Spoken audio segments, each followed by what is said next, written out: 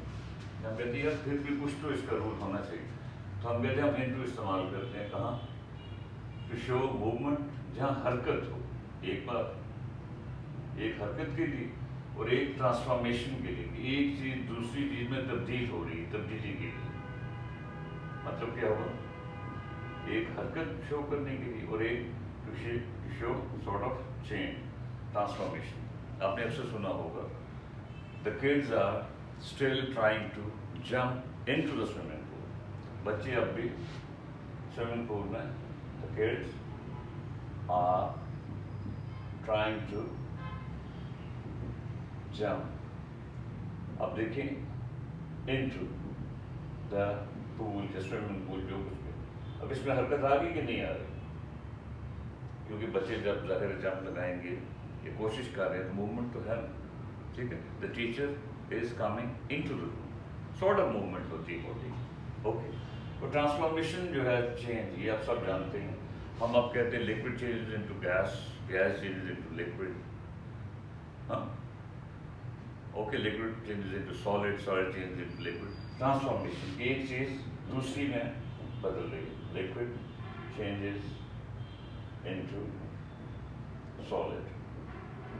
اس حد تک بھی ٹھیک ہے. یہ تھوڑا سا مطلب اگر آپ کو رولس کا نہیں بھی پتا تو جو بالکل انتہائی بنیادی رولس ہیں وہ تو پتہ ہونا چاہیے نا. ہم کہ یہاں یہ اس حد تک اٹس فائن، لیکن آپ کسی چیز کو تھوڑی اس کی ڈیپتھ میں جائیں، جسے ہم انگلش میں کہتے ہیں ڈیلونگ انٹو. ڈیلو انٹو ہوتا ہے کسی چیز کی گہرائی میں جانا. تو when you do delve into something then you come to know کہ بھائی چیزیں اتنی سمپل نہیں ہوتی. اوکے، آن ٹو جو ہے یہ تھوڑا ان کامن ہے.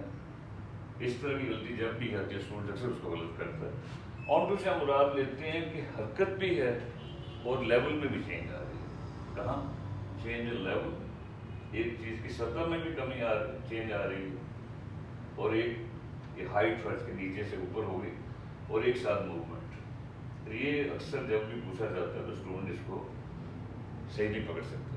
فرض کا میں کہتا ہوں why don't you fix this whiteboard, right? Why don't you raise this whiteboard onto this level?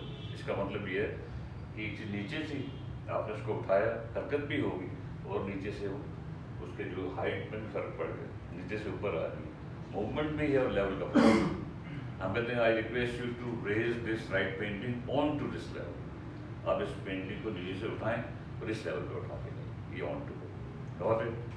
Okay, بلو آپ کو پتہ ہی ہے نیچے کی سینس میں. اب اس کے بھی بے شمار یوزز ہیں.